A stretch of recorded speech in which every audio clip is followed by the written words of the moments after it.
Okay, guys, welcome. We are on episode 18 for the Gwen Effect podcast. We have a special guest in the house, and I am actually going to let him introduce himself. So, take it away. You wanted me to use my radio voice? I want you to use your radio voice like my you radio would. Voice? Yes. Hi, I'm Buzz Collins. That's my radio voice. Oh, I love that. That's great. Yes. And also, just to throw this in there, you are special, but all of our guests are special. She says this about everybody. I say this about everybody, but everyone has their own unique thing about them, and I'm a little intimidated. We mentioned this today. We don't really ever get nervous about podcasts, but we have a professional radio host on with us today, and we were the actually, real deal. Well, we were just mentioning before we started taping that you were talking to us about diaphragm work. Yeah. Oh, because we were talking about, you wanted me to use the radio voice, and I said I don't, and it's true. I don't have a radio voice. This goes back. I started the story about broadcasting college. Yes. And our head instructor used to just hammer it over our head, not just me, but several of us, about using our diaphragm. And it was like, it took me a while to learn how to do that, how to speak from here rather than up here. And then once it clicks in, it's like you can't go back. I couldn't speak the way I used to speak. If you listen to my first broadcasting demo tapes, because we would do demo tapes in class, like they had the studios in the class in the building that you would do simulated shows in, and those first few shows, like I'll try and imitate it, but it's like, you know. And by the way, my real name is Dave Mills. Oh, I didn't know that. Hey, no, Dave. yeah. So it'd be like I have an old tape somewhere. It's like, good morning, I'm Dave Mills.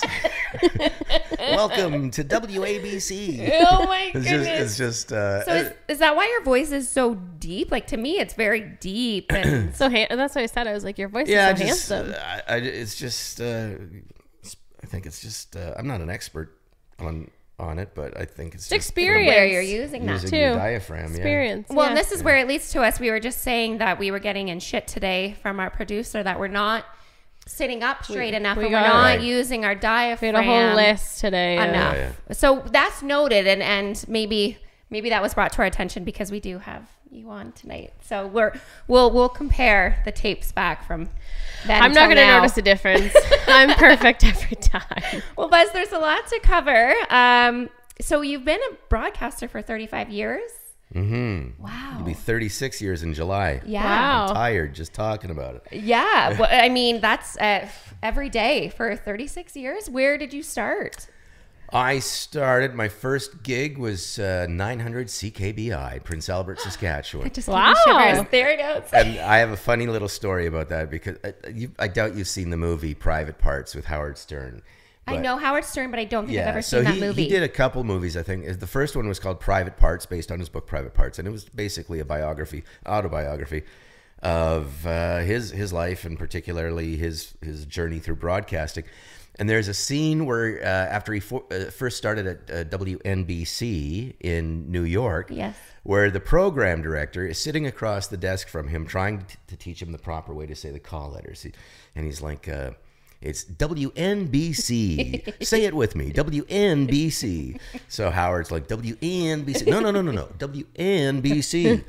WNB. No, I don't think you're getting it. Follow me. WNBC. Anyway, I cracked up when I saw that, because I remember at my first radio gig at CKBI, the program directors have what we call an air check, where they review your show and critique this and that. Yeah. And he says, with the call letters, and this is way before that movie ever came out, he says, when you say the calls, it's 900 CKBI. Give it a try. So I'm like, 900 No. 900 like you're on the platform. No inflection, just 900 like you're on a platform, and then you're walking down the steps with the call letters. 900 CKBI. So give it a go again. 900. No. 900. No wonder you're tired. Holy cow. Yeah. So it wasn't just me that went through those. Do you have dreams of that? Nightmares. Nightmares? There are radio nightmares, which are actually, it's funny. I didn't find this out till, a few years into the biz, but it's something that happens to just about everybody on air. You have these dreams, and I still get them once in a while, not often, but you have these nightmares where you're doing a show and either you can't reach the mic or you can't reach the board or you can't start the song or you like anxiety dreams. Yeah. You have to be right on. Yeah. Right? And so it's just anxiety, I guess, or whatever. I appreciate that because I was a bartender for a really long time up until I had Gwendolyn, and I still have dreams where it's like I'm serving a table, but I forget like the ranch dip, or I can't get to that table fast enough. Like it actually haunts me. You guys have easy dreams. I have dreams that I'm like pulling my teeth out. Well, okay, I was just gonna, let's not get to those I dreams. But interject this because like I just had humor to this. But listening to you tell this story, it reminds me of Pink Panther. I Want to Buy a Hamburger. Have you guys seen that movie? Oh yeah, I wanted to buy a hamburger. So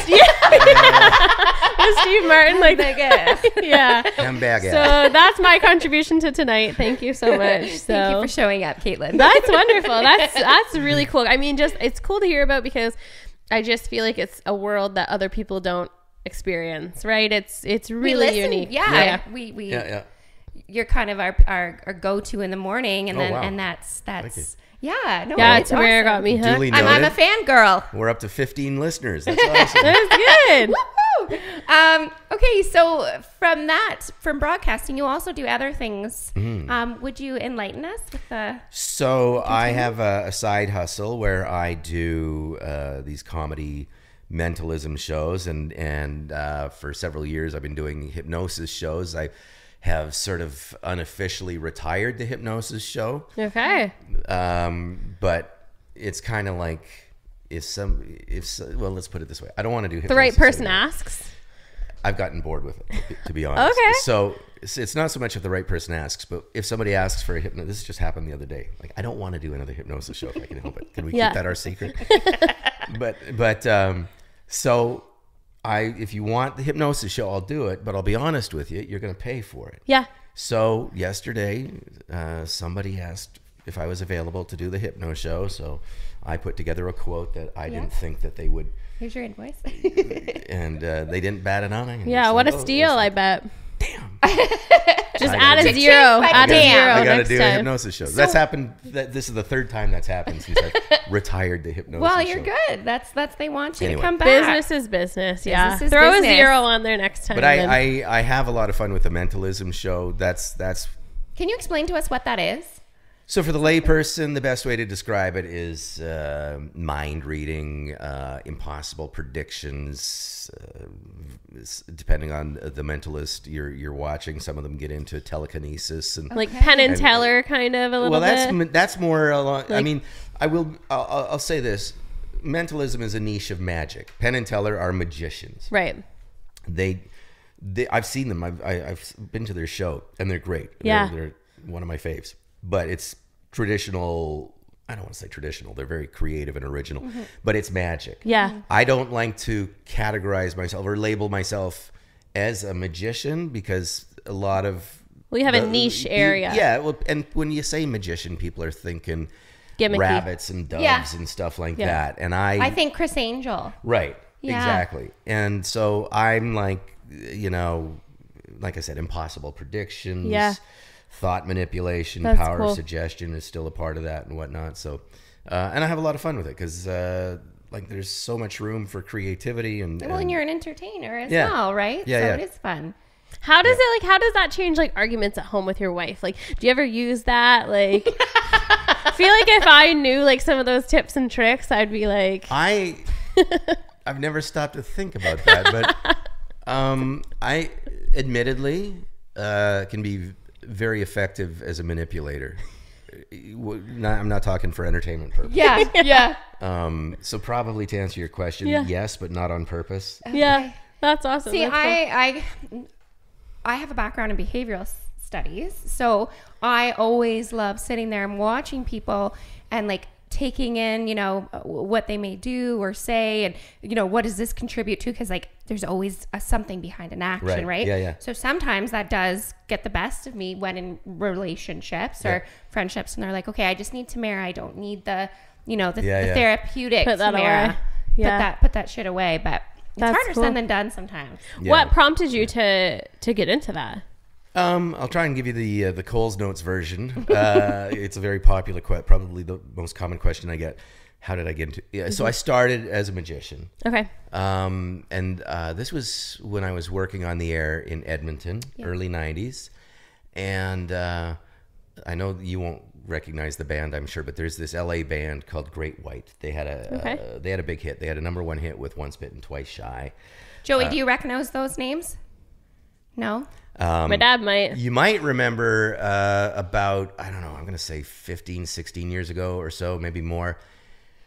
They did a show in Rhode Island, and their pyro ended up burning the venue down, and 100 people died. Oh my God. Yeah.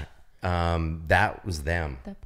But they none of the band died. But anyway, that unfortunately they probably got a little more fame out of that from that. Yeah. But anyway, so I'm working away in the office there at the radio station in Edmonton, and our general manager pokes his head in and says, "I've got this guy on the phone. He says he's from a band called Great White, and he's wondering if he can talk to somebody." And I'm okay. Yeah. So anyway, to try to abbreviate this story, he was in town for non-band business. He was in town for a cousin's wedding, and he said, "I thought, while I'm here, maybe a radio station would be interested in doing some PR, maybe an interview or something." And I said, "Tell you what," I said, "I'm doing a live broadcast tonight at a rock bar. If you could come down to that, we could certainly do some on-air banter. You could, shake a few hands and whatnot, sign some autographs maybe." And he was cool with that. So he showed up, him and his cousin, in a stretch limo. And anyway, through the course of the evening, which was it was a Wednesday night, the bar was half empty, so it was pretty quiet. And out of the blue, he just pulls out a $1 bill and crumples it up, stuffs it in his hand, and makes it disappear. And it blew me away. And he wouldn't tell me how it was done, as much as I pestered him. So anyway, a couple weeks later, I came across a little magic store at West Edmonton Mall. I said, "I saw this guy make a $1 bill disappear in his hand. What do I got to pay to learn how to do that?" And they made $15 disappear. So that was where I got hooked, and I just I frequented that magic shop at least once or twice a week, and was learning as much as I could, and then I would do I would practice my new tricks on my work colleagues. Right. So they would start talking about the latest way I baffled them, on their own shows.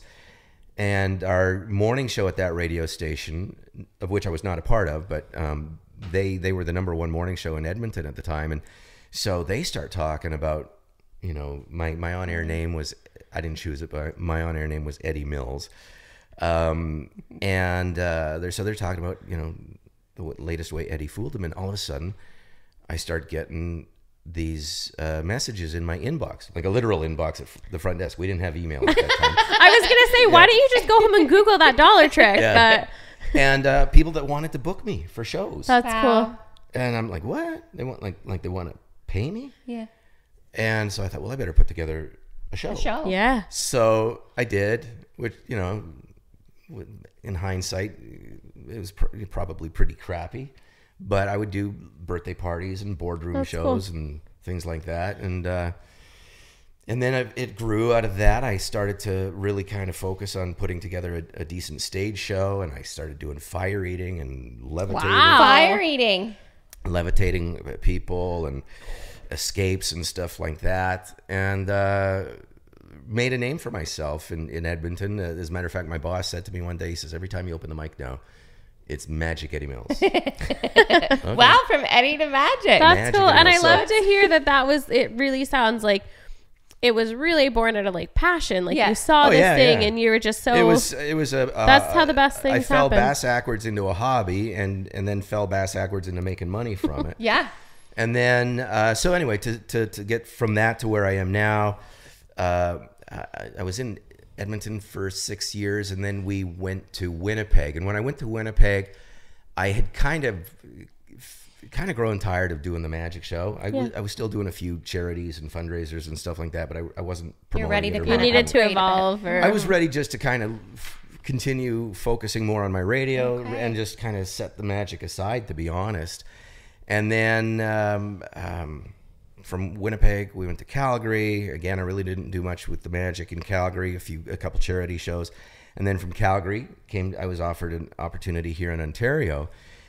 And it was about, 6 months after I got here, I kind of realized, at least I thought, I made a huge mistake career-wise. Okay. The place I was working had a fairly toxic environment, and That's a very unsettling feeling yeah, too. and I just thought, what have I done with my career? And so I got on the phone with a buddy of mine who I met years back in those days. I used to hang out in the magic shop. Just to back up the clip a little bit, these two guys that I met through the magic shop asked me if I wanted to learn hypnosis with them. Okay. And I laughed at them. And they were just they had some VHS tapes and some books, and they were going to teach themselves hypnosis. Cool. And I said, thanks, but no thanks. So anyway, jump ahead. These guys over the years have done incredibly well. Mark, he dropped out of pre-med to go full-time with the stage hypnosis. Wow. He's doing so well at What a it. switch. And Wayne quit his high school teaching job to go full time. That's Both cool. of them. Well, Wayne is still full time. He's like, you know, I know he's making upwards between $7,500 to $10,000 a show now for Wow. high-end corporate gigs. So he's done really well over the years, and still does it. And Mark, he just recently retired from the Vegas Strip. He did about 15 years on the Las Vegas Strip. Wow. And so it was shortly after he started in Vegas, I got on the phone to him and I said, Mark, I said, I got to get out of radio. I said, I'm going to be a hypnotist. You got to teach me hypnotism. So we started by him giving me instruction over the phone in the evening. Like I was taking notes and whatnot, and he sent me some books to read. And then So your guys are separated at this point. Yes, like he's you're in Las he's Vegas out and there. I'm in Napa. Okay. Yeah. Okay. And then one day he says, listen, I started an accredited course, both in hypnotherapy and stage hypnosis. Yeah. Do you want to be in my first classes? And I said, hell yeah. So I went down, I took 50 hours of hypnotherapy training. And then I also did his stage course. Cool. And a month after I got back to Napa, he gets on the phone and he says, hey, listen, he said, do you want to come back? When was it? I think it was end of July. Do you want to come back end of July and do a week of shows at Planet Hollywood for me? I got... Wow. That's a cool and I opportunity. said- So this is your first gig which is, at Planet Hollywood. Which is unheard of. People Yeah. work their entire lives trying to get to Vegas. Yes, Yeah. And it never absolutely. happens. It was So- meant for you to have that. So I said, well, I haven't done any shows yet. He said, that's okay. He says, you know what? Anybody can learn hypnosis, which is true. He says, I need somebody who's comfortable on a stage, quick on their toes with ad-libbing and improvising, because, you know, with the hypnosis show, nothing is really scripted, right? Yep. And I thought, well, I'd be nuts to turn it down. Yeah. Yeah. So So I did it. almost- So yeah. my first run of shows was at Planet Hollywood, and it was 5 shows that first run. And after my 5th show, at the end of each show, you'd be shaking hands and posing for pictures and stuff like that. And this guy comes up to me and he says, yeah, I do tech at the V Theater. It's another venue in Planet Hollywood. He says, I do tech at the V. I've seen hundreds of hypnosis shows. And I thought he was going to say, like, you suck. Yeah. But he goes, I've seen hundreds of hypnosis shows. You're easily one of the best. Wow. What a compliment. And I thought if he only knew that was my 5th show Yeah. ever. Yeah. So I still use his quote on my a lot of stuff, but it's on the homepage of my website and That's cool. it's on my business card. I'd friggin' put it everywhere. yeah. Oh, I Plastered on tattooed my that to car. my forehead. yeah. Yeah. So since then, I've been back to Vegas. I've done Planet Hollywood 2 other times. Cool. And yeah. That's incredible. Yeah. So that's. to Did you answer your have question. kids when you were going through like that transition for yourself when you Yes. were worried? Okay. So Yeah. you were also balancing your Family. kids Yeah. and family and Yeah. supporting your family and also feeling like you needed Yes. to change. Yeah. Now, I will say this as far as balancing, earlier in my career, balancing anything wasn't even a concern of mine. Yeah. I'm not the person I used to be. I was very driven Yeah. by my interests. Yeah. But as far as like that's even before I got into the magic and mentalism and hypnosis. Okay. By the time we got to Winnipeg, there was events in my life where I needed to get my head screwed on straight, and I Right. did pretty quick. Good. That's great. So yeah, and I actually got the kids involved. Like Brooklyn and Landon used to, Landon mostly, but Brooklyn on occasion, they'd come and help me out with, setup and lights cool. and sound and stuff. I remember like that. them talking about that in school and stuff. Like, oh, my dad's Yeah. a host on the radio station, and and a like performer, and that Well, kind now of thing. Joe's in a band with Landon, right? Yeah. So like he's obviously got that like entertainment, Yeah. perspective on Yeah. things. Yeah, that's really cool. It's neat how, so you obviously traveled a lot with your job. Mm-hmm. That's led you to here. And how long now have you been here for? We have been here, hard to believe. I mean, we've put down roots here. We're not going anywhere. Yeah. We've been here 18 years now. Wow. The longest time we had ever been in one place before that was 6 years. Yeah. So does your job require a lot of traveling then, would you say? Depending on... As far as radio, if you want to, for me, I wanted to take advantage of opportunities that presented themselves. Yes. Move onwards and upwards, better shifts, better opportunities. So I've never felt kind of really rooted or connected anywhere. So it was always easy for me.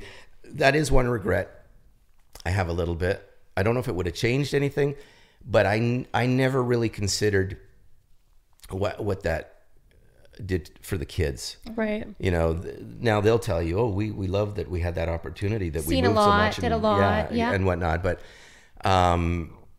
yeah, in hindsight, I kind of wish I had maybe considered their thoughts and feelings a little more than I did. But yeah, but there's guys who will, get on the air in a market, maybe their hometown, and they're happy to be there their entire career, and there's nothing wrong with that. That's fine. And then there's other people who are one thing that might, like, maybe this would give you a little bit of peace, because this is something that I feel with my own parents, and something that's like given me peace, and also as a parent now, that I realize, like, we are all just living our life for the first time, and so I even think about, like, trauma that we had as kids, or situations that like our parents were, like my parents were going through.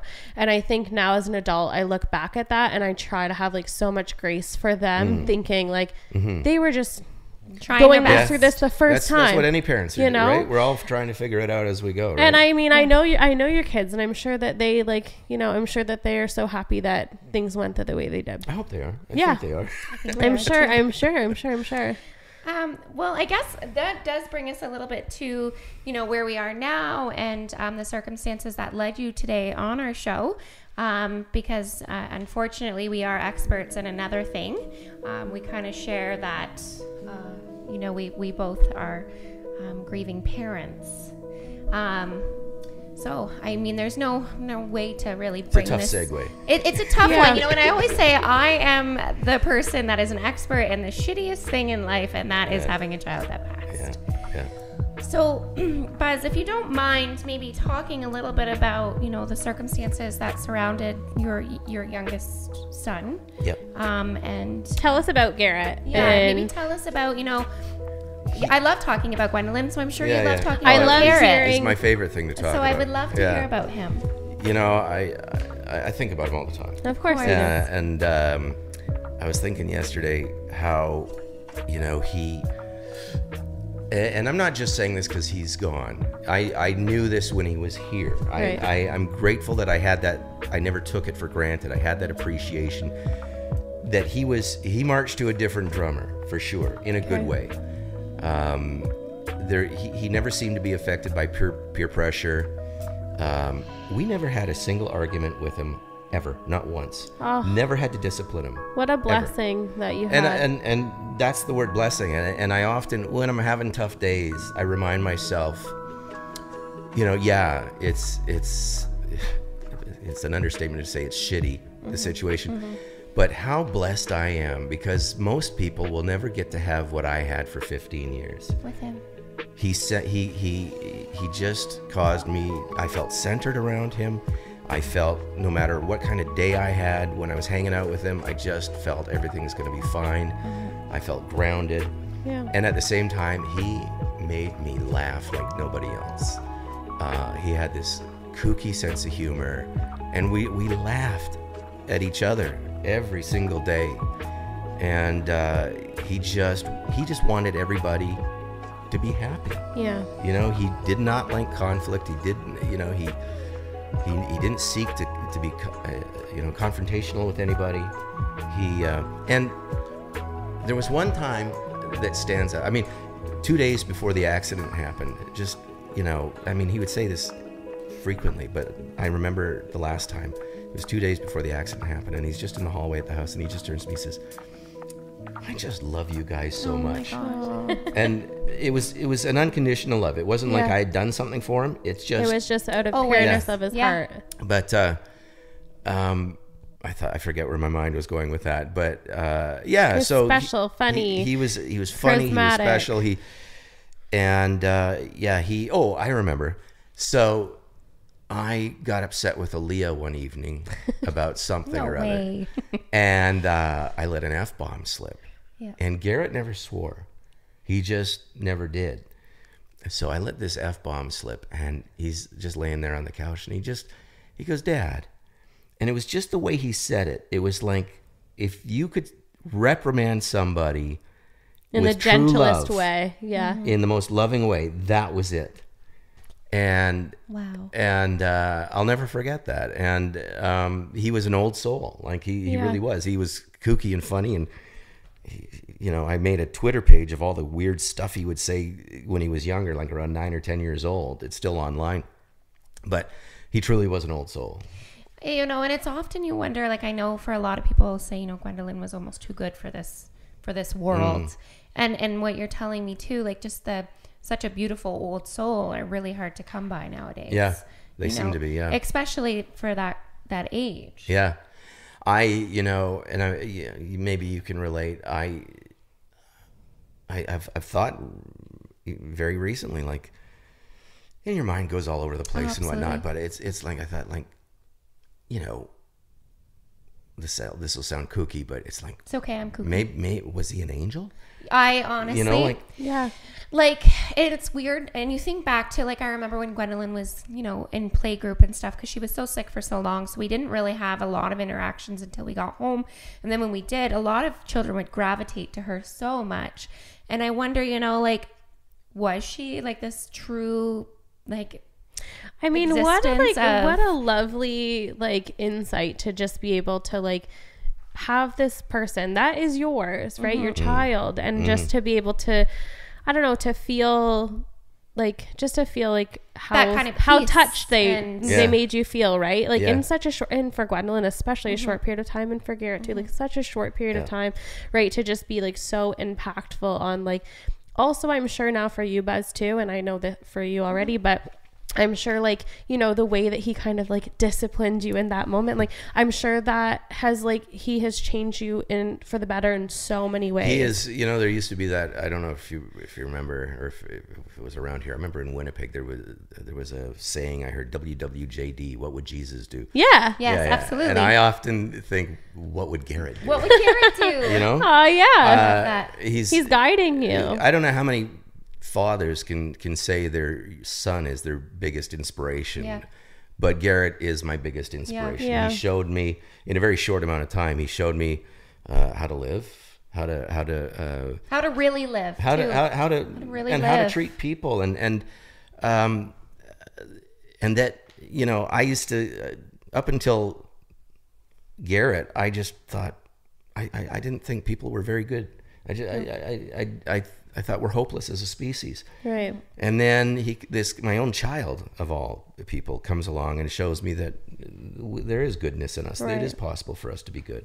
It kind of changes your perspective on things. And nobody really gets me when I say that. I mean, they're always like, oh, like, that's cute. You know, you think little things are the best. Like, for instance, Tamara's really tuned into, like, really, and always has been, but since Gwen more passed so now, away, I like, find just, it's the littlest things that bring so much joy to me. Yeah. We just finished each other's sentences because it's true. Friends. So much joy. But so much joy. And I think when you experience life like we have, unfortunately, you really do learn that the littlest things are the most meaningful. Oh my God. Well, I mean, I've told many people this. You know, no bigger dose of perspective was served to me than on the night of May 12th, 2017. And I remember after we went to the hospital, they took us into this, after they told us the news, they took us into this room. Yeah.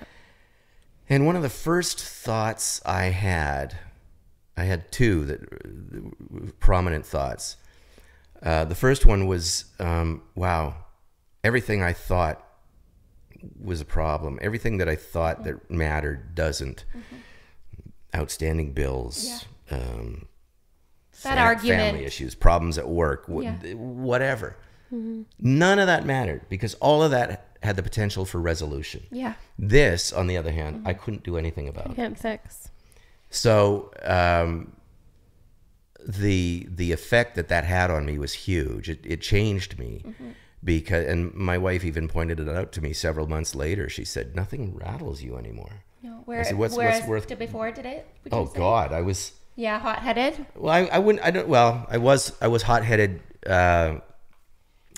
Certainly back in the 90s, and I don't like who I wasn't like physically. It sounds like you've made a big change in progress in yourself. Yeah, but I was. There's this expression called FINE, FINE. Okay. Fucked up, insecure, neurotic, and I can't remember what the E is. Egotistical. No, but I was you know, my mom used to tell me from when I was a little kid. She says, "You carry the weight of the world on your shoulders," right. And I did. And which can really create you to become burnt out and not a nice person. Yeah. With that, right? And now it's. And in that moment, I remember just feeling so shock. Obviously, sets right in, and then but helpless. Yeah. Like, there's what nothing do you mean? can do. There's no way. There's no way in hell that this just happened. I remember, well, it's blurry, but the weird thing is I became friends with the OPP officer that actually broke the news to us. Yeah. So it first came in as, just to back it up a little bit, it was a Friday evening. Gwen and I were looking forward to going out to this. Gwen, I love her name. to a casino fundraiser. Yeah. We were going to do dinner with Brooklyn and Jeff, and I was looking forward to a fun evening. And phone rings just a few minutes before we're going out the door, and it's the OPP, and they're asking if I have a son named Garrett. I said, yeah, and they said he's been seriously injured on a soccer field. Can you get to the hospital? And I'm like, all I'm thinking is, how can anybody be seriously injured on a soccer field? Yeah, yeah. And I said, yeah. Oh no, the first thing I said, because I have friends like this, I said, is this a joke? Yeah, because it's nasty if right? it is. Yeah. And he says, no, I'm not joking. And he says, can you get to the hospital? If not, we can come get you. I said, no, I can get there. He says, well, you need to get here quickly. His condition is grave. And that's when my heart dropped into my gut. Mm-hmm. Yeah. And I said, okay. And I said, Gwen, we got to get to the hospital. And I remember the whole drive there, I was just, please God, please God, please God, please God, please God. And you're please thinking God, please God. in your mind, like, well, the what ifs now, even if, this is going to happen, like the consequences that come with that. I thought, I don't know what I was thinking, to be honest, but I thought, even if there's, I don't know, like, how can he be seriously injured? But,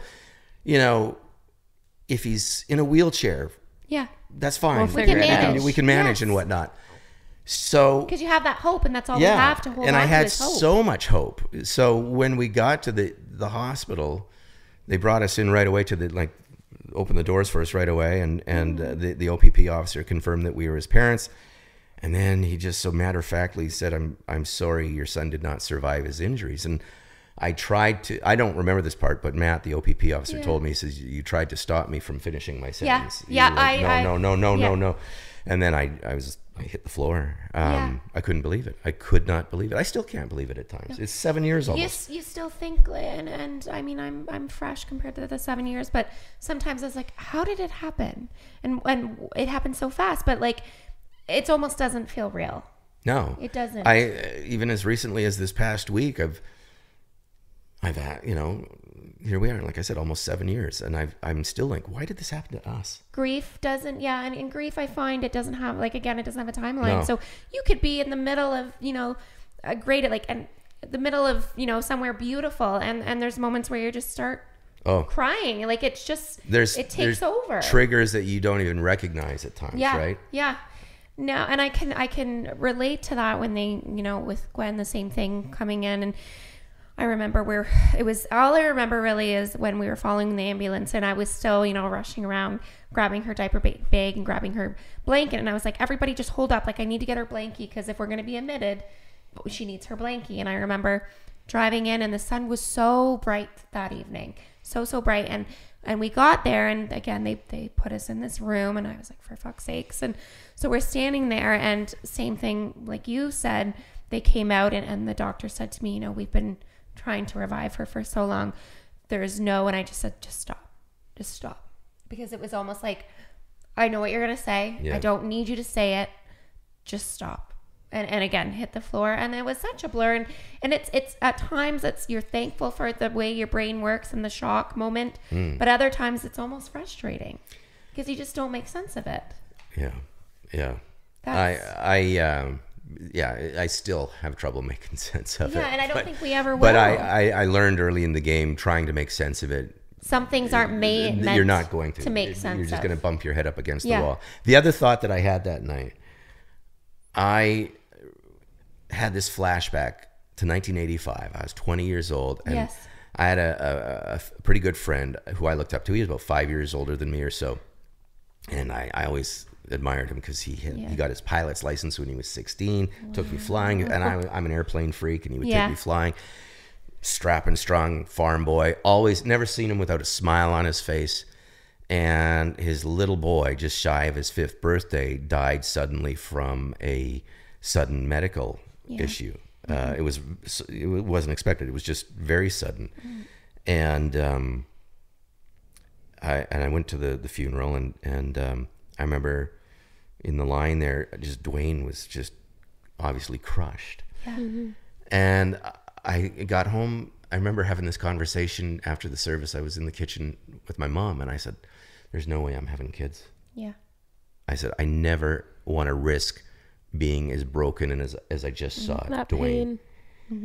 And my mom said, and she was right, but she said, "You can't go through life making decisions based on what ifs and fears." Yeah. And my mom has been gone since 2003, so thank God she wasn't around for this. But I just thought, told you. Yeah, it's almost like it happened to me. Yeah. But here's the neat thing. So I lost touch with Dwayne years ago. Around last time I probably saw him was not too long after that, maybe 86 or something like that. And then several years later, we connected on Facebook, but I still hadn't seen him. And then one day, this is about 5 years ago, I'm just scrolling through Facebook at the end of my shift. And there's a picture of Dwayne on the patio at the Signal Brewery, which is just north of Belleville. Yeah. And I'm looking at, I'm like, that is Dwayne. That's him. And that is Signal Brewery.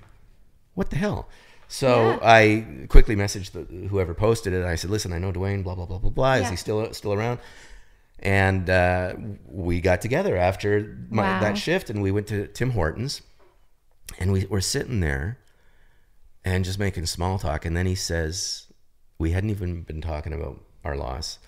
He just says, "By the way," he says, "those waves that keep hitting you, those waves of grief that keep hitting you," he says, "they will get less intense and farther apart."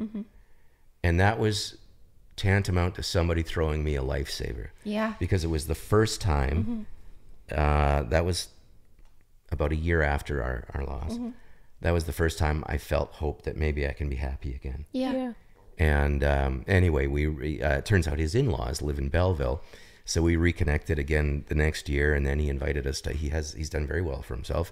He had Gwen and I come down and spend a week with him at his private oceanfront villa in Costa Rica. Can you introduce me to some of your friends? Like, holy cow. I want to hang out there. It was amazing. But it's funny how life works, because he is one of the people that is really, and I saw him again this past year. We were out in Saskatchewan for some other business, and he knew enough to just ask me. He says, "How are you doing? How are you really doing?" Yeah. And it's nice to have somebody like that. How are you really doing, right? Yeah. And nobody really can truly understand unless they've walked those shoes. No. But I can, and it's true when they say, there's your grief, and then there's, you once something happens like that, you look at life differently, with another lens. But there is life that grows around, and you know, you turn your pain into purpose. Yes. Hopefully most cases, but it's hard because there is days where you're just drowning and you're like, I don't want to do this anymore. Yeah, absolutely. I want to ask a question about, because you obviously have a wife and you have other children, like how did this impact your relationships with your family? How did your family grieve? As you know, we talk about it on the podcast a lot too, about, you know, being a man and also feeling like you're our first gentleman on the podcast, right? And so I think we talk about like that stigmatism of like not being able to lean into those emotions or needing to be strong. Yeah. Like, did you ever feel that pressure? Well, the kids, and we asked the kids every now and then how they were doing, and they were doing okay. You know, they didn't talk a lot about it. Landon. How old was Garrett when 15. Okay, so how old were your other children at the time? So Brooklyn was 25. Okay. She was 10 years older than him. Landon was 23. Okay. And Aaliyah was not quite 20. Okay. It blessed me to hear their eulogies at his service, because I don't hear them. They wrote them themselves. Yeah. They didn't compare notes ahead of time. They were very similar. There was a lot of overlap, but you know, I don't hear from their hearts that often. Right. In that way, anyway. So they seem to, you know, they've told me along the way over the years, you know, they have their moments and whatnot. Of course. Landon, it was interesting. When they brought us in to see Garrett, Landon has for years been a very gruff and tough kind of personality. And the first thing he said when we were brought in there to see Garrett, he goes, "I love you, Mom. I love you, Dad. I love you, Brooklyn. I love you, Aaliyah," which was huge because all he ever did was scrap with his sisters. Yeah. And since then, he rarely will leave the house after visiting us or whatever without saying, "I love you." Right. And I'm guessing, I haven't asked him, but I'm guessing he regrets not saying that enough to his little brother. Okay. Right. And doesn't want to miss out any other opportunities like that in the here and now. As for me and my wife, it was challenging in the sense that everybody has their own way to grieve, right? I needed to express myself. Right. And so I would express myself verbally to the one person who I thought, well, who really understands my feelings. And she finally had to tell me, I can't handle it. She says, "David, I can't. I just can't. I know you need to, but I can't handle it." I said, "Okay." So then I think that's why in the months after that, I got, you know, Facebook became my place to just get it out and express myself. Great. I ended up, what really helped as well was I started going to therapy and being able to unload. Just to unload, you know, once a week or once every couple of weeks. It was so cathartic to be able to do that. But the best takeaway, and not knocking the therapy itself, but probably the most impactful takeaway from a year and a half of regular therapy was early in those sessions when I was sitting in the waiting area. Up on the glass wall there was all these little kind of pieces of paper shaped like words or like thought bubbles or whatever. Yeah. And there was different little quotes written in them. And one, it wasn't unique. It wasn't something that you probably haven't heard before, but it stood out to me. And it just said, "Be the reason for someone else's smile today." And I had the wherewithal. I'm pretty, I don't know what the word is, but right now, but I'm pretty good at understanding myself to a certain degree. Yeah, self-aware. Yeah, and others. And I knew I could see it happening. I was sinking into a really dark hole pretty quick. Okay. A lot of angst, like you know, going through a McDonald's drive-through. You know, when the person would say, "How you doing today?" I would be polite, but what I wanted to say was, you don't want to know. Do you really want to know? You don't want to know. Yeah, where do we begin? You know, right? and you'd feel almost pissed off that, you know, the gall that they would even ask me that. How do you know I'm not dealing with something? Or people that know the situation even ask you, and you're like, well, how do you want me to fucking answer to that? I'm not okay. Yeah, you probably wanted to, and I know for you, wanted to look for every opportunity to share about your I remember sitting in McDonald's here in Napanee one day. I just was hungry and I needed to grab something to eat. So I went into McDonald's, got myself a Big Mac, and sat down by myself in the booth. And this guy down at the far end, there's nobody else in the section. That guy down at the far end, he goes, "Aren't you the guy whose kid died?" Oh. And I'm just like, I can't believe it. What's wrong with people? But anyway, so yeah, I thought, wow, people are fucking idiots. I'm sorry, what? I need to find a way. I thought, you know, something told me that maybe if I can make somebody else happy, maybe that'll make me feel better. Yeah. I feel like shit, but maybe I can make other. So I took that on as my little challenge. Outside of my radio show, outside of stuff I do on the stage, just in real life, try and make somebody else smile today. Yeah. So the first time I tried that, I remember it clearly. I was at the Mr. Stitchett or whatever it was in the Quinny Mall, and I brought in I had bought this a couple of years prior, and it was this. I thought online it looked pretty cool. I thought that'll be great for like a performance wardrobe, a stage. Yeah. It was a suit, and it was just over the top, like a Don Cherry suit. Oh my God! It was. It had like sequined paisley. Yeah, I love that. It was, and rhinestones and stuff. It's like, oh my God! And I thought, well, I may as well get it tailored. You know, I've got it. So I still, to this day, I've never worn it. But anyway, you wore it tonight. Yeah, I know. Yeah, so, it's debut. So I took it in there, and there's this lady who's clearly overworked. There's nobody else in there. This older lady, and she's, you know, I know she knows I'm standing there, but she's not paying me any attention. So, ding. What do you need? And I said, well, I need to get the pants hemmed up on the. Have you tried them on? No. Yeah, that's how I know. Put them on. Okay. So I put them on, and she's pinning things up, and then she says, "When do you need it by?" And I just go, "Well, the funeral's on Thursday." And she cracked up. She just lit dark up. humor. And she said, "Thank you." She said, "Thank you. That's the funniest thing I've heard in so long." Oh. And for me, it was like medicine for my soul. Yeah, it made I me just feel needed so good. that. Yeah. Yeah. So I still try to do that to this day. Just make give somebody a reason to smile each day. And I think as I sort of analyze why that makes me feel better, I think, yes, it's always nice to see somebody else smile. Absolutely. But if you're making an effort to make somebody else happy, you are taking the focus off yourself. Right. Right. And I think redirecting it elsewhere. Yeah, exactly. Before I forget, just for your audience, for those who might not know what happened to Garrett, he was doing a chin up on a soccer net, and it wasn't anchored, and the net itself was not in good shape. It was rusted out at the bottom and whatnot. And anyway, he jumped up to do a chin up, and it started tipping over, and he couldn't get out from underneath quick enough, and the crossbar fell on him and crushed his skull, and he was killed pretty much instantly. Yes. Wow. And so I bring that up because, you know, what a freak accident. It's a freak accident. But it was a hugely preventable accident. Absolutely. Yeah. And so I just say that to anybody listening, because God forbid this should happen again on my watch.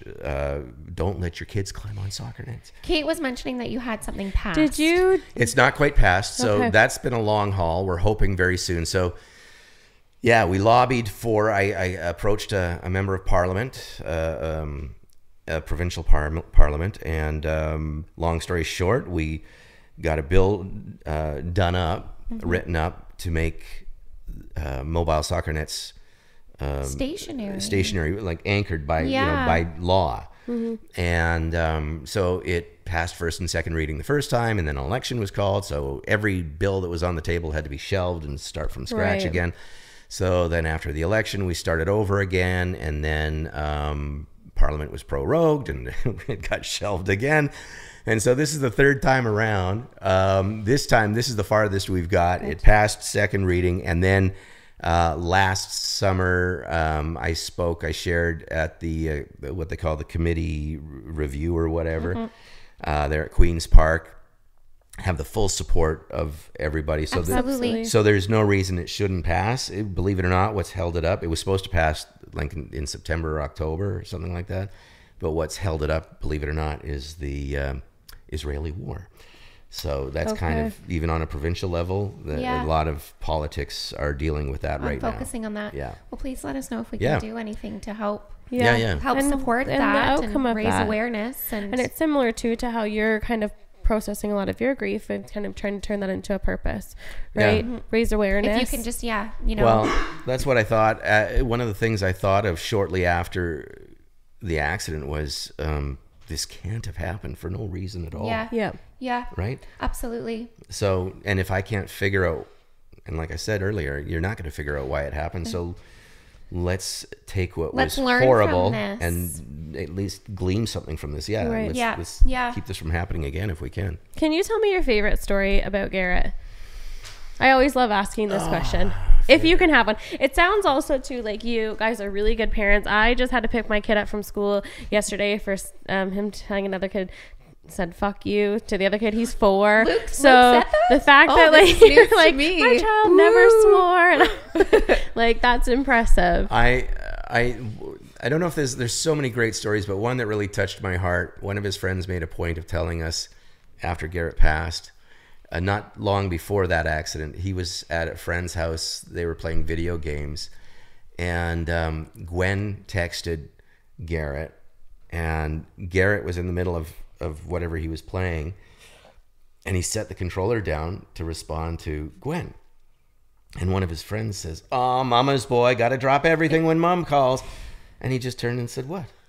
Yeah. You're damn right. He goes, "I love my mom." Oh. He had no shame about that. No, absolutely not. So that's one of my favorite stories, but speaks volumes to like his personality, right? Especially too if Landon and Brooklyn and Leah, they're overlapping, the stories that they have. Like it sounds like he was really true to who he was. He was. I remember and I couldn't disagree with him. I thought this, but I would never say it out loud. But Landon said at the service, at the Celebration of Life service, he said Garrett gave Jesus Christ a run for the money. Because he was such a good soul. Oh my gosh. Oh. Yeah. I'm gonna think of that now. What would Garrett do?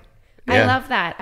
Now, do you ever, obviously your children are growing up and they're pursuing things of their own and they're, having their own children kids and marrying and doing all these.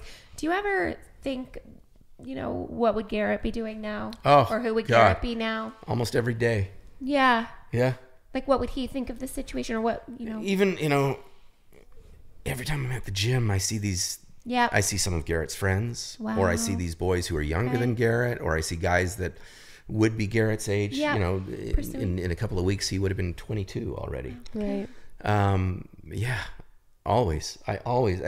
Before we lost him, I thought he's going to be such an amazing dad. Yeah. I used to say about Gwendolyn, like, she's either going to be a CEO of a company or a leader of cartel. And I often wonder, because she had such a sass about her, but she was, again, so special in her own little way, right? Yeah. Like, again, no matter how sick she was running up and down those halls giving the specialists a run for their money.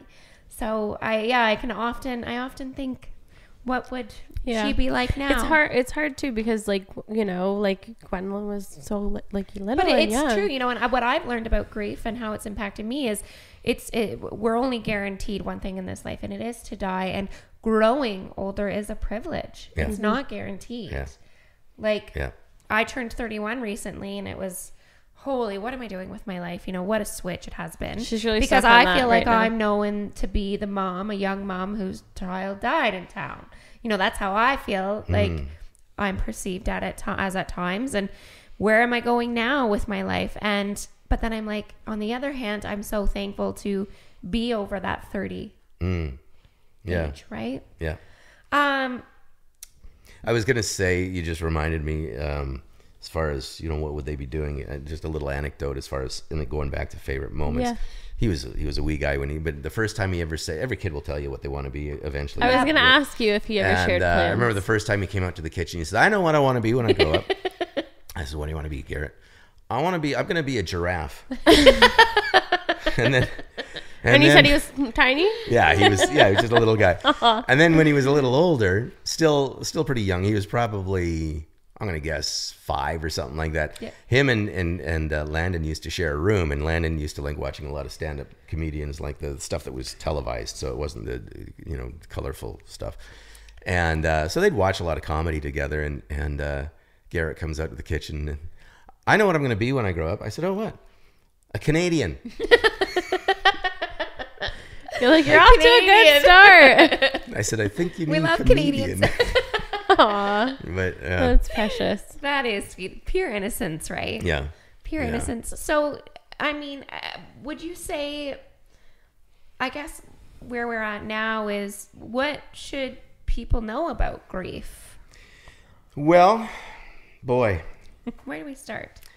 Everybody's going to have their own way to deal with it. And I will say this, you know, I've lost friends, close friends. Both my parents are gone. None of that compares, not even close, to losing your child. It's a totally different level of grief. Yeah.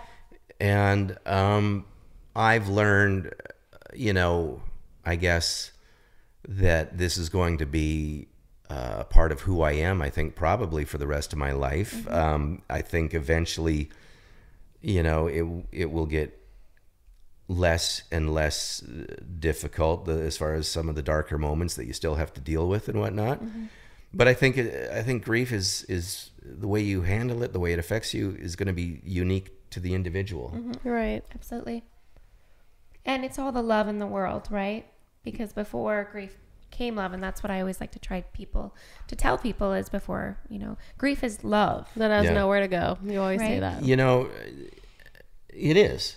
Grief is I heard a great quote, and maybe you know it, but it was something like it's the absence of that love. Yes. Of being able to give that love. So I've listened to podcasts a lot about this, and a scientist will describe it in a way where your brain actually goes into an area where you're desperate. So it's very similar to, like, you know, if you're needing that water to quench that thirst, like you're desperate for that water and you can't access it, but you feel like it's right there, and your brain's in, you know, desperate need of it. And it's very similar to grief, is that, you know, you want it, you feel like it's right there, but you can't access it. And you're desperate for that, that love or that touch, nothing, or that there's nothing that can just person. I remember, I mean, I was in shock, but I was desperate to have somebody fix this. I knew that. I mean, I yelled at God to bring him back and all that, but I meant I thought this pain is unbearable. I need a professional to fix this. Yeah. And you can go to a therapist for 1.5 years. You can talk to whoever. Yep. You know, nobody's going to fix it. No, and we just had my therapist on actually last week, and quite often she will sit there and cry with me and just coach me through it, because it's true. Like, as humans, we want to fix everything. Yeah. There's some things that aren't meant to be fixed, or that can't be. And I think that was the worst feeling, of just such loss of control, right? Yeah, yeah. It's a very helpless feeling, and you know, it's a cliche, but I really wouldn't wish it on my worst enemy. No, absolutely not. I will say this, you know, I alluded to how I'm really not proud of the individual I was, say, 25 years ago. But I changed a lot in the last almost 7 years for the better. And I'm sure you can relate, you know, that dose of perspective is like it's like this dose of wisdom almost that you can't get any other way. Yeah. And the other thing I kind of like about myself is I just don't give a shit about really too much at all, in a good way. Yeah. And because of that, you whoever, you know, this is this is me. I don't have to, I'm not concerned with putting on a show, with being somebody I'm not. I would have to say I've never been more authentic in my life than I have been in almost the past 7 years. I've never spoke my mind as much as I do now, I find. Like I always had a really hard time with boundaries and being a people pleaser. And like you said, now I'm organic and I'm still learning. I'm still angry at times. So it's really trying to put my best foot forward but showing myself passion and allowing, in those needs that I'm going to go through Service anger. yourself. But it's... How long has it been now since you... It'll be 2 years in April. So I'm at the complex. You're still now. Fresh. You're so fresh in this stuff. I'm in the peak. My therapist says I'm in the peak of my grief. Yeah. And, there was not too long ago, I got really angry because I'm like, you know what? Life's too short to like keep swallowing my pride this whole time, or people pleasing, or just, doing the right thing all the time. And I'm the first to say, okay, how can we fix this situation, or how can we look at it this way? But I just broke. And I think that was, for me, I'm like, you know what? I just don't give a shit. Like, I'm going to speak my mind and how I feel. Yeah, did I have anxiety the next day over it?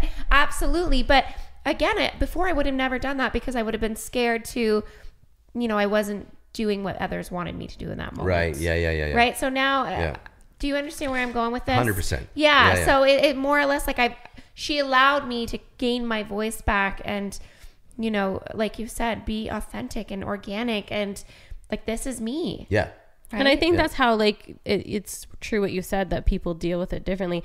But listening to you talk about it, and like, this is my perspective. I really, it's nice to kind of hear things in a way when people are explaining things, like how they perceive it. And so I'm hearing from you right now that you went through this situation where you lost all this control, and you've evolved into this person that you're kind of just leaned into that. And you're like, you almost in a way, right, that you're like, this isn't in my control, so like it's not going to bother me. There's I was in the reserves for a short little while, many years ago, and there was a phrase, and I know it's used still to this day, but there's this phrase that goes, and they tell you this when you're in the muck and mosquitoes are on you or whatever, crawling on your gut, and you would just remember this phrase: embrace the suck.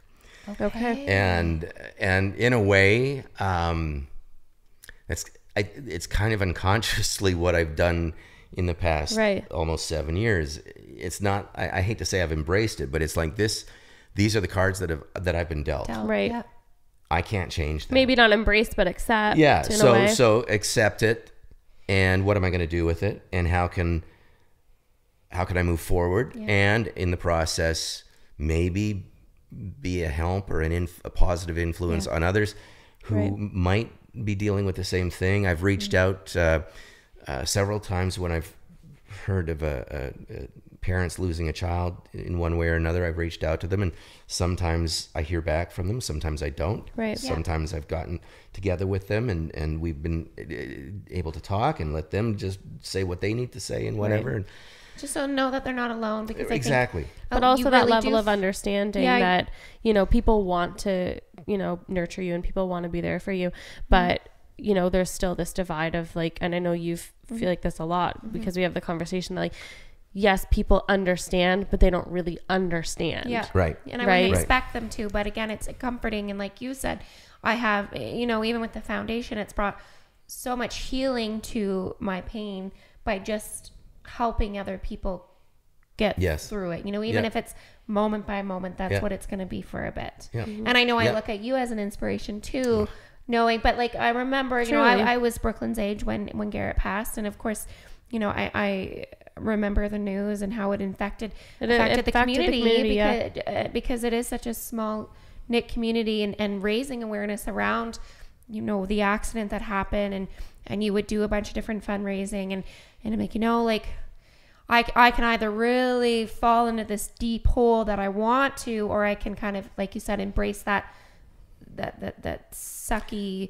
what can I do from here? And believe you me, Tamara, there was many times Oh, I thought to absolutely. myself, you know what? There I just want still to get into that Yeah. hole and stay there. I don't want to. Why do I want to rebuild a life when I don't even want to live sometimes, right? Right. Like, I don't want to do this. This is fucking exhausting. Yeah. And with grief, it's so tiring, Yeah. right? But I'm not saying to people that I've lost that they have to go do this, foundation or speak or anything, because again, that's not expected at all. But No.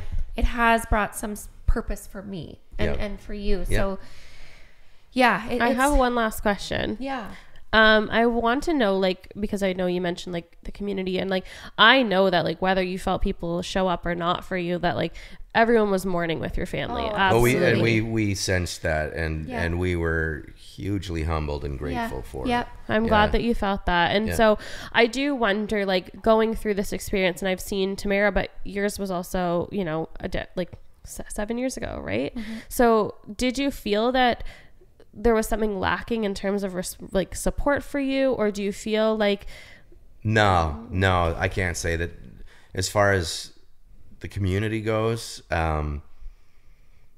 no, It is humbling. It was humbling. Wow. Yeah. I'm really grateful. It's so easy. On any given moment, on any given day, you can get online and see people being nasty to one another, but people were amazing to us. And it was humbling. There's one thing I wanted to make sure we brought up, because you had put it in there, and I was glad that you brought it up. There's a certain level, I think, of patience required on the part of friends of those who are dealing with this kind of loss. I think the question was, have you ever had someone who maybe said, you got to rein it in as far as, expressing your grief or whatever. Yeah. Did you face hardships and criticism by others who just didn't understand the loss? It happened once, but that was enough. It was and he's still a friend, and he means well. And I think he was trying to come from a good place. Right. Like I said, I know I was very expressive on social media about our loss. And he lives in Regina, and I was out there to do a gig, and he invited me to stay at his place. And I remember that night we're sitting in the hot tub, and he just kind of nonchalantly said something about, you might want to think about, reining it in as far as expressing the continual grief. I can't remember exactly word for word how he said it. And did you punch him in the face? No, I said, I think what I said, I can't remember for sure, but I said something like, Daryl, I should have used a different name. Sorry. We mean Scott. I said, you don't know, man. Yeah. I said, be grateful that you don't. And I told him how I've lost people. I've lost my parents. I've lost good friends. Yeah. This is different. I brought this child into this life, and I had to, say goodbye to him. I remember, oh my God, I remember so often, the number of times I tucked him in at night. Yeah. And when you're doing that, you just want to keep them safe. Yeah. You want to keep them safe forever. You feel like that's your role as a parent. That was my job, and I failed at it. I do. As crazy as I have beat myself up about. I even beat myself up about. I found a million ways to kind of put the blame on me. Yeah, absolutely. If we hadn't moved to Napanee, if I hadn't, he asked me not even a year before that happened. He wanted to, start building some muscle. He says, "How do I build up my biceps?" I said, "Well, we have a chin-up bar downstairs. Go nuts." So he started using that regularly. Yeah, right. And I think to myself, if I had never told him about that, would he have been trying to do a chin-up that day? Yeah. It's so easy. you can replay it 100 times in your mind. I'm struggling with that a lot right now, and my therapist said, even if you did find out the reason, because we still don't really know, so it's up in the air, do you think you'd ever stop blaming yourself? Mm-hmm. And that was enough for me to put a hold on, her case and genetic testing and all of this crazy shit that we're getting really dark into, because it's just pulling me back, instead of just going forward and trying to heal. So the hot tub, and what was your response to just more or less like, you don't understand, you don't have a right to say that. I wasn't. To me. I tried to be polite about it. I was his guest that night, but I but I didn't. I didn't make feel any apologies respected. for it. I'm sure. And it's weird because ever since that night, now that was, 5 years ago, something like that. we haven't talked a lot since then. Yeah. Right.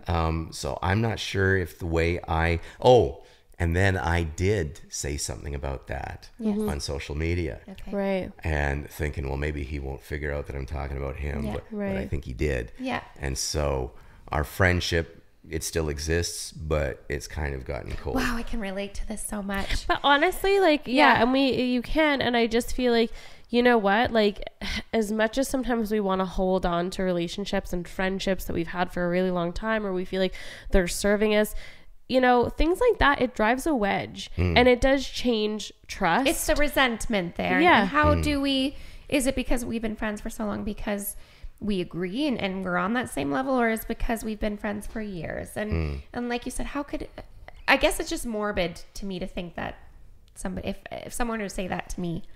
Well, and you know what, maybe, and I'm sure he meant well, but again, it's like, that's my release, man. It was. Shut up for anyone. What he didn't understand was that was therapeutic for me. Absolutely. To be able to and it is therapeutic. Yeah. But you know, and I've had friends recently who have lost loved ones, a spouse and whatnot, and I know they're, you know, a year and a half into it and they're still struggling. Right. Because it's your daily routine. And they're still expressing themselves. Yes. And I get it. Like, why should they not? Yeah. Like, if they were still here, they would be expressing themselves through recent photos, recent info, right? Yeah. So, you know, friends of those who have lost somebody, just, I would encourage you to be patient with them, be sensitive. And not try to fix it. Just sit with them. You're not going to fix it. Exactly. Right. Yeah. Now, would you say the same thing to him today that you did then? Yes. Well, now I rarely say anything about Garrett anymore online. It's weird. I don't know why. I was just telling you I'm very self-aware. This is one thing outside of something like this, I'm not comfortable talking to people anymore about it. I think because I feel like I've said everything that needs to be said. But yes, if it was the same scenario in hindsight, I would have said the same thing. I think maybe I would have been I would have had a little more life experience from then till now to be able to have worded it better and say something like, I know probably I've been flapping my gums a lot on social media and maybe it's off-putting, but buddy, you know, it's how I'm dealing. Yeah. Do you feel like there's a bit of like celebration in just hearing you say like you're not as vocal about it anymore? You've said everything that you need to say. Do you feel like there's like celebration in that you feel like you've gotten to a place? I don't know. I don't know if I'd say celebration. I notice I catch myself, and I make no apologies for it, but pretty much every day, usually. So I have a puff before I go to bed. I need to turn this off so I can fall asleep. Yeah. And I usually start talking to Garrett. Yeah. And maybe that's where the transference of the my outlet. therapy has gone. Yeah. Is instead of having to talk about him to other people, I just talk to him. Yeah. So your relationships changed with Your grief. Yeah. And with, the loss. Yeah. And I think too, part of it is now being able to kind of sort of look from the outside in a bit. Mm-hmm. I can see how maybe I make people feel awkward and people don't know what to say. So why don't I just? I'm just guessing. I don't know I for feel sure. like if you ever feel that way, you should share. You know, Absolutely. You Oh, can't. I feel that way I will anytime somebody asks, I will Yeah. for Good. sure. Yeah. Absolutely. Good. But I no longer sort of initiate that conversation anymore. Right. Wow. Whew, that was good.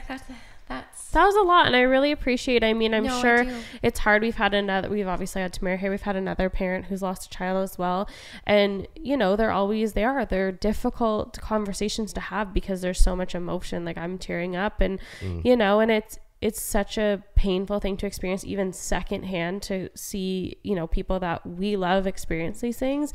And I think, you know, I can never say enough how grateful like I am and Tamara is that you came today and shared this. And, you know, if there's you know, there are little silver linings sometimes to what was a horrific event, but I can talk about anything with anybody now. Yeah. Like, there's nothing that's too awkward, right? Yeah, again, yeah, absolutely. Yeah. Well, we really appreciate It's crazy how Thank you. grief can change your whole life. I do have a slight feeling that maybe you were a little bit like that before all this too, because you immersed yourself in so many different crazy things. I don't say this to sound big on myself or anything. I'm just being as authentic and real as possible. We love it. I've always been very much of an empath.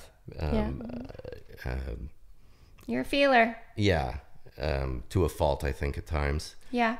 So yeah, I agree that probably has been more beneficial than not. Right. Dealing with this grief. Absolutely. I think. Good. Well, thank you for sharing with us. It's been my pleasure. Yeah, God we're really bless you. grateful. Okay, like and subscribe. Oh, that was weird. That was so weird. Anyways, we just want to thank Buzz again for tuning in with us. Buzz, did you want to let them know what your radio station is in case they want to tune in with you? Sure. I'm on Rock 107 Monday to Friday, 6 a.m. to 10 a.m. That's 107.1 FM in the Belleville area, or online anywhere in the world at rock107.ca. So Ooh, cool. you heard it. Thank you guys. Make Thank sure you. you like and subscribe. Okay, bye.